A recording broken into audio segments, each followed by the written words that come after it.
What's up, everybody? You already know who it is. It's Drip, God, Daryl, and I'm coming at y'all with another bang. Now, this is something different. This is my first NBA video, and like I said, this gonna be something very different. I know if you're into the NBA, if you watch NBA YouTubers, around this time they're only mostly posting their top power forwards, top centers, top point guards, top all that. But I wanted to change it up. I want it to be different and make a video on my top 5 leaders in the NBA. Now, I feel like leadership is underrated when it comes to the NBA, and I feel like we should just shed some light on who my top 5 leaders in the NBA are. Now, before we get started, I gotta give y'all my criteria on what makes a good leader. Now, my criteria for what makes a good leader is they have to have carried a lower end team to success. So with that I mean act like they get drafted to a trash team or they get traded to a team that really didn't have much success. They have to impact that team at least a year later and just make them a playoff team, make that team successful.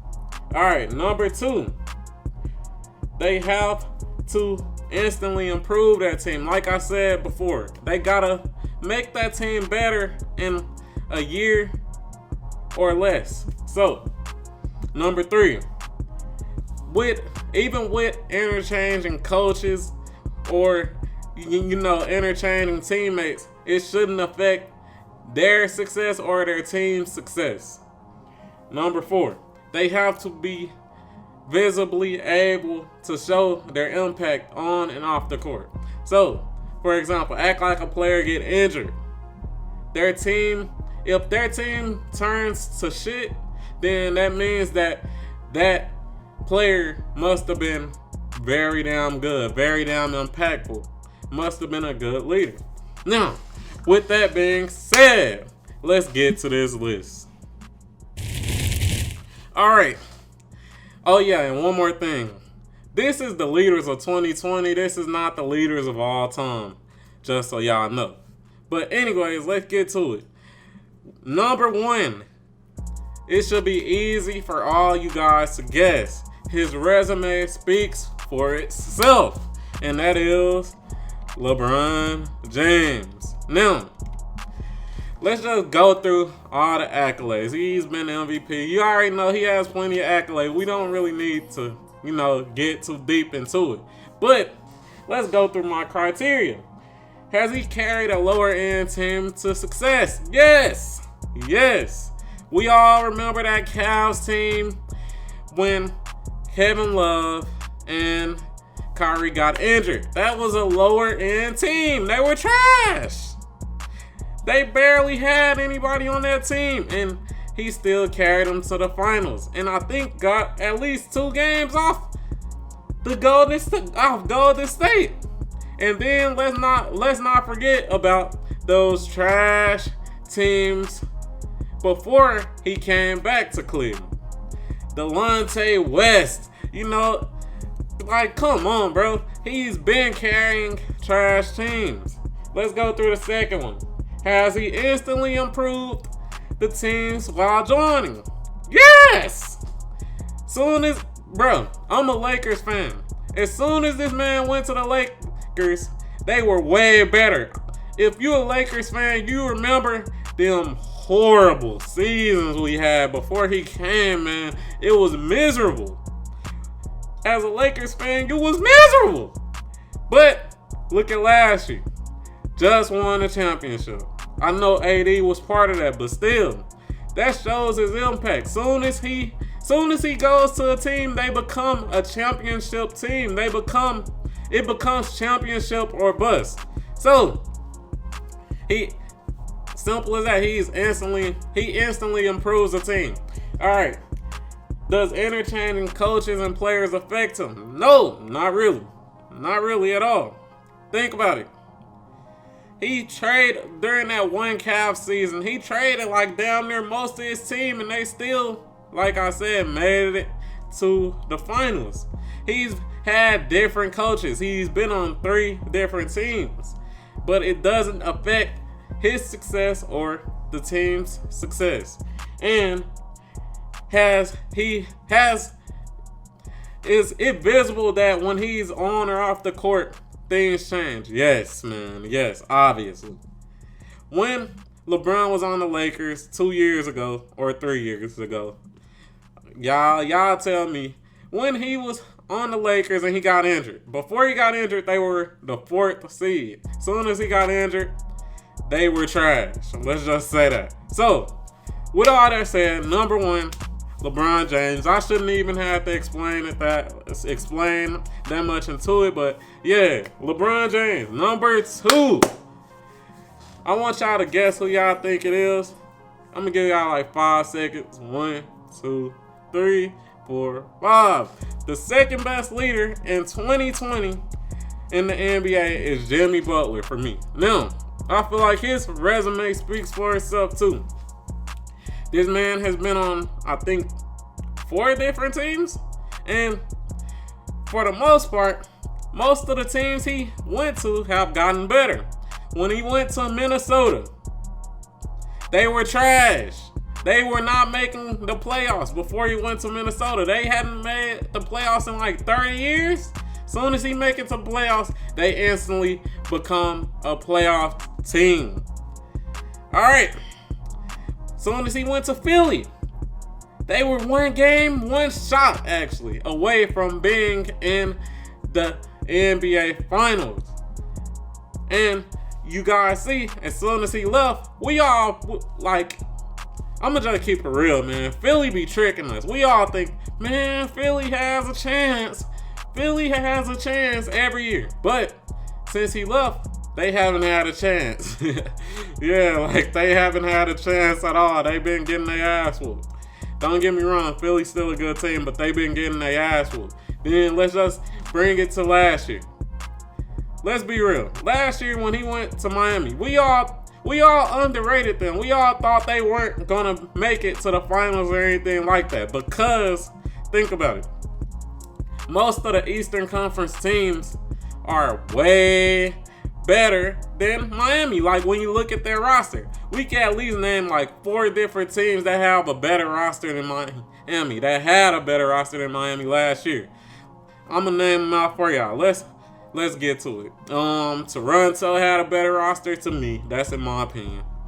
I'll say Milwaukee had a better roster, in my opinion. Once again, Celtics easily had a better roster. And who else had a better roster? Philly.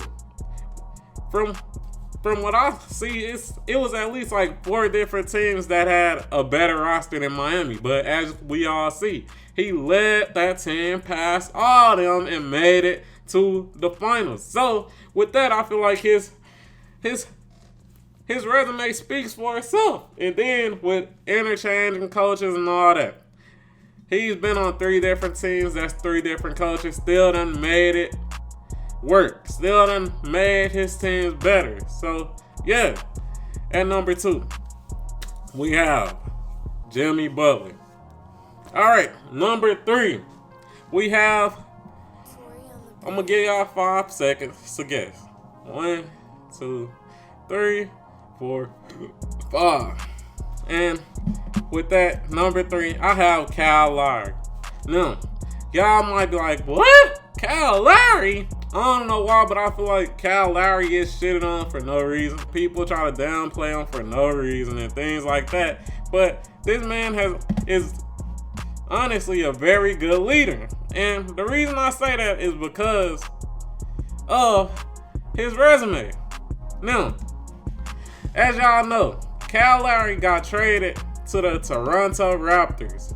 He got traded there in the 2012-2013 season. That year, they did not make it to the playoffs. They were the 10th seed. But the year right after, they have made it to the playoffs ever since. So I feel like right there, that speaks That speaks that shows that he's an impact player right there. Then we gotta think about it. He lost DeMar DeRozan. We all thought DeMar DeRozan was the best player. He was the first option, quote unquote. But as we can see, pretty much now that DeMar DeRozan is on the Spurs, they are not doing shit. He's not doing shit for them. They're not winning. So, with that, like I said, I feel like that makes him an impact player. Then, as we know, Kawhi came to Toronto. He came to Toronto and they won the championship. Now, I know y'all go be like, man, Kawhi got them that championship. But think about it. Kawhi went to pretty much an even better team and still lost. He went to the LA Clippers, which is a better team than Toronto, and lost while he was favored. And then to just get it out of y'all head that pretty much Kawhi was not a better leader than this man, is that even without Kawhi, people thought Toronto was gonna be trash. You did. I know you did. No. They still made it to the playoffs. They still had great success. So, yeah, with that, I feel like, hey, Kyle Lowry is our number 3. All right. Number 4, Chris Paul. Now, the reason I got Chris Paul in number 4 is because, as y'all know, in my criteria, I said you have to visibly be able to see the impact of the player on and off the court. Now, as we know, Chris Paul is very injury prone. And because he's very injury prone, it has showed us his impact. This man was on the Clippers. He got injured. The Clippers became trash and couldn't do nothing without him. He made one of the most clutch shots in the NBA over Tim Duncan. We're seeing his impact. This man went last year. This man went to the Thunder and brought them to the playoffs. Y'all thought he was trash. I mean, not him. Y'all thought the Thunder were going to be trash. I thought the Thunder were going to be trash. But he carried them to the playoffs. He made a way for his team. That's impact right there. Then, also, interchanging coaches and players. He's been on at least 3 different teams. He had to play with James Harden in Houston. Soon as he got injured, once again, their finals run was over. That's impact right there. Now, he's played with plenty of different coaches, and he still made that impact. He played with the Hornets when they were the Hornets. They're not the Hornets anymore. They're the Pelicans. They were good. Just straight up impact right there. So, with that, that's number 4 for Chris Paul. Very impactful player. He's just a winner, man. Last but not least, number 5. I want y'all to guess on this number 5. I'm going to give y'all 5 seconds. 1, 2, 3, 4, 5. The last but not least, the 5th best leader in the NBA is none other than Damian Lillard. Now, I know y'all probably like Damian Lillard. He hasn't really had that much success, but he really has if you just really look into it. Now, let's look into it. Portland, they drafted Damian Lillard in the 2012-2013 season. They did not make the playoffs that year. But the year right after, they've been in the playoffs ever since. And this was with losing LaMarcus Aldridge, who was either the first or second option for that team. And as we see, LaMarcus Aldridge right now is not carrying the Spurs anywhere. They're shit right now. So, with that, I feel like that's his impact right there. They ain't made it to the playoffs ever since. And then last year speaks for itself. Their team was injury riddled. And this man somehow put his team on his back and got them to the playoffs. And let's not act like that was an easy road. He was playing playoff teams every night to make it to the playoffs. And he did that. He showed how much of a leader he was. So, yeah, man, I feel like with that, Dame is the 5th best player. Not player, but the 5th best leader in the NBA. What y'all think? Y'all get in the comments down below. Tell me what y'all think. Do y'all think my top 5 leaders are spot on? Or do y'all think my top 5 leaders are some bullshit? Y'all tell me. Please like, comment, and subscribe. If y'all enjoyed this different video, this different NBA video, I think I'm gonna become an NBA YouTuber. If y'all want videos like this, y'all already know what to do. Like, comment, and subscribe. Show your support. And man, make this shit blow up. Make this shit go crazy. Yeah.